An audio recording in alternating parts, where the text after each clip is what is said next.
Hello everyone, how are you. आज हम इस लेक्चर में ऑपरेशंस विद फ्रैक्शंस को डिस्कस करेंगे, जिसमें हम अनदर ऑपरेशन जो कि सब्ट्रैक्टिंग फ्रैक्शंस है इसे डिस्कस करेंगे।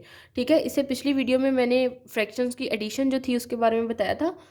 सब्ट्रैक्टिंग के लिए भी रूल सेम ही है। आपने क्या करना है कि जैसे वहाँ पे रूल नंबर 1 था कि हमारे पास जब फ्रैक्शंस के डिनोमिनेटर्स जो हैं वो सेम होते हैं तो पावर्स जस्ट एड अप हो जाते हैं। इसी तरह से यहाँ पे भी अगर मैं रूल नंबर 1 को डिस्कस करूँगी तो मैं सिंपली कहूँगी कि आपके पास अगर डिनोमिनेटर सेम है, ठीक है। फॉर एग्ज़ाम्पल कि मैं कहती हूँ कि सिमिलरली जैसे पिछली एग्जांपल हमने ली थी 1/16 माइनस 3/16। अब देखें यहाँ पे दोनों फ्रैक्शंस में हमारे पास डिनोमिनेटर्स जो कि 16 है वो सेम है। तो आप क्या करेंगे कि डिनोमिनेटर एज इट इज़ आ जाएगा और जो न्यूमिनेटर्स हैं वो सिंपली एड अप हो जाएंगे। Like 1 minus 3 and that is equal to -2/16। और अगर हम इसको फर्दर सिंप्लीफाई करें, 2 8 ज़ा 16 and our answer will be -1/8। यहाँ पे तो सिंपल था कि हमारे पास जब डिनोमिनेटर सेम है तो हमने उनको सब्ट्रैक्ट कर दिया, ठीक है। लेकिन अब केस नंबर 2 आता है कि आपके पास डिनोमिनेटर्स जो हैं वो सेम नहीं है। लेट्स से कि मैं इसमें अगर एग्जांपल लूँ तो मैं ये एग्जांपल ले लेती हूँ 13/16 प्लस 7/12 -5/6 एंड -11/32। ठीक है, ये आपको कुछ फ्रैक्शंस दी गई हैं और इसमें एडिशन और सब्ट्रैक्शन आपसे पूछी गई है। तो इस तरह के क्वेश्चंस को सॉल्व करने के लिए आपने क्या करना होता है, आपने लीस्ट कॉमन डिनोमिनेटर जो है वो फाइंड करना होता है। ठीक है, let me right it down here. Least common denominator, and इसको हम LCD भी कहते हैं। ठीक है, इसको हम किस तरह से फाइंड करते हैं, आपने क्या करना होता है कि सिंपली आपने चारों के जो डिनोमिनेटर्स हैं उन्हें इस तरह से लिख लिया। ठीक है, उसके बाद आपने जो लोएस्ट प्राइम है जिस पे any one of them will get divided, तो आपने उसे फाइंड करना होता है। अब हमारे पास प्राइम नंबर क्या होता है, ऐसा नंबर के जो सेल्फ डिवाइड हो या 1 पे डिवाइड हो सके, इसके अलावा कोई भी नंबर जो है वो उसे डिवाइड ना करता हो। ठीक है, तो यहाँ से मैंने डिटेक्ट किया कि like all of them are even, तो ये 2 पे जाता है। ठीक है, 2 पे डिवाइड हो जाते हैं। 2 8 ज़ा 16, 2 6 ज़ा 12, 2 3 ज़ा 6 एंड 2 1 ज़ा 2, 1 कैरी एंड देन 2 6 ज़ा 12। अगेन मैंने देखिए आपने जब इसको करना होता है डिवाइड इस तरह से, तो आपने लोएस्ट प्राइम से शुरू करना होता है और आहिस्ते आहिस्ते बड़े की तरफ जाना होता है। बट अगेन ये 2 पे डिवाइड हो सकता है, तो इसका मतलब है 2 4 ज़ा 8, 2 3 ज़ा 6, 3 एज इट इज़ एंड 2 8 ज़ा 16। नाउ अगेन 2 2 ज़ा 4, 3 as it is and this one also as it is and 2 4 ज़ा 8 एंड 2 1 ज़ा 2, 2 2 ज़ा 4, 2 1 ज़ा 2। अब इससे आगे जो स्टेप पे आएंगे तो हमारे पास बचता है 3, तो उससे अगला प्राइम है 3, 3 1 ज़ा 3 एंड अगेन 3 1 ज़ा 3। ओके, नाउ आपने क्या करना होता है कि इन सबको आपस में मल्टीप्लाई कर देना है। 2 multiply by 2 multiply by 2, it is 1 2 3 4 and 5 times 2, 2 multiply by 2 multiply by 3। और अगर आप इन सबको मल्टीप्लाई करें तो आपके पास आंसर आता है।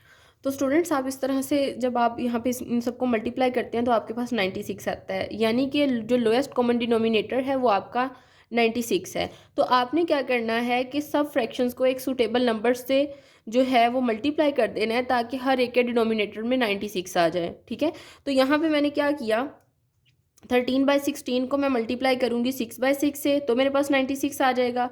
इसके लिए मैं जो तरीका देखती होती हूँ वो ये देखती हूँ कि लाइक आपके पास 16 है ना, सबसे पहले आप देख लें 2 2 ज़ा 4, 4 2 ज़ा 8 एंड 8 2 ज़ा 16। बाकी जो रिमेनिंग नंबर बचते हैं उनको मल्टीप्लाई करेंगे तो 6 आता है, तो आपने उनको उससे मल्टीप्लाई भी कर दिया, डिवाइड भी कर दिया। इसी तरह से 7/12 को आपने मल्टीप्लाई किससे करना है, अब देखें 12 है, 3 2 ज़ा 6, 6 2 ज़ा 12 और रिमेनिंग 2 2 ज़ा 4, 4 2 ज़ा 8, यानी कि इन सब ने 8/8 से मल्टीप्लाई होना है। ठीक है, इसी तरह से फर्दर आगे जगह नहीं थी तो मैं यहाँ पे लिख दिया कि 5/6 इससे मल्टीप्लाई और ये इससे। अगर हम इनको मल्टीप्लाई करेंगे तो हमारे पास ये आ जाएगा 78/96 plus 56/96 minus 80/96 and minus 21/96। Okay, sorry यहाँ पे आएगा 33/96। ओके, अब सबके डिनोमिनेटर्स जो है वो अब सेम हो गए हैं, ठीक है। तो आप सिंपली क्या करें कि आपके जो मतलब न्यूमिनेटर्स है जो ऐड होते हैं उनको ऐड कर दें, जो सब्ट्रैक्ट होते हैं उन्हें सब्ट्रैक्ट कर दें। तो हमारे पास आ जाएगा -80 -33, और अगर आप इसको सिंप्लीफाई करेंगे देन यू विल गेट, तो यहाँ से आपके पास आएगा 21/96, और फर्दर आप इसको कैंसिल आउट करेंगे तो आपके पास ये आपका रिक्वायर्ड आंसर आ जाएगा, ठीक है। इस तरह से आप जो आपके फ्रैक्शंस हैं उनको आप सब्ट्रैक्ट कर सकते हैं। अब हम देखते हैं कि फ्रैक्शंस मल्टीप्लाई कैसे होती हैं। तो स्टूडेंट्स नेक्स्ट है मल्टीप्लिकेशन ऑफ फ्रैक्शंस। रूल बहुत ही सिंपल है कि आपने अगर product of two fractions find करनी है तो वो इक्वल होती है product of numerators and divided by product of denominator से। फॉर एग्जांपल कि आपको कहा गया है कि आप मल्टीप्लिकेशन फाइंड करें 2/5 मल्टीप्लाई बाय 3/7 की, ठीक है। तो सिंपली आप न्यूमिनेटर्स को मल्टीप्लाई कर दें और डिनोमिनेटर्स जो हैं उन्हें मल्टीप्लाई कर दें।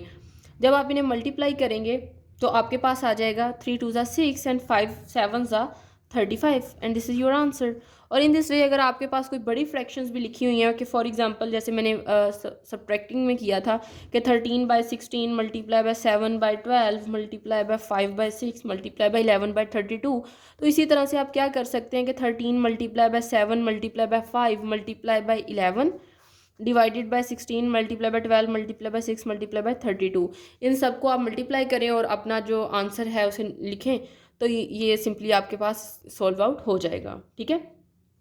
अब नेक्स्ट हमारे पास इसमें एक और चीज़ है, जब मल्टीप्लिकेशन की बात आती है तो कुछ क्वेश्चंस होते हैं जो कि आपको लाइक स्टेटमेंट की फॉर्म में लिखे होते हैं, वो इस तरह से नहीं दिए गए होते, लेकिन वो मैं नेक्स्ट वीडियोस में डिस्कस करूँगी। अभी फ़िलहाल हम अपना बेसिक कॉन्सेप्ट जो है वो देखते हैं।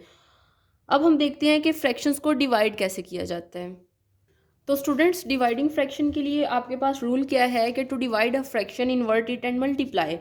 फॉर एग्जांपल आपसे कहा गया है कि एक क्वेश्चन है डिवाइड 1/2 बाय 1/4, या आपको ये भी कहा जा सकता है कि 1/2 को डिवाइड करें 1/4 के साथ, ठीक है। तो अगर आपने डिवाइड करना है इन्वर्ट इट एंड मल्टीप्लाई, ठीक है। इन्वर्ट करने का क्या मतलब है कि जो आपका सेकंड फ्रैक्शन है आप अंदर मल्टीप्लाई का साइन लगाएं और इसको इन्वर्ट कर दें लाइक 4/1, और देन इसको मल्टीप्लाई कर दें लाइक न्यूमिनेटर्स आपस में मल्टीप्लाई होंगे और डिनोमिनेटर्स आपस में। तो स्टूडेंट्स इसको जब आप सोल्व करेंगे तो आपके पास आंसर आएगा 2।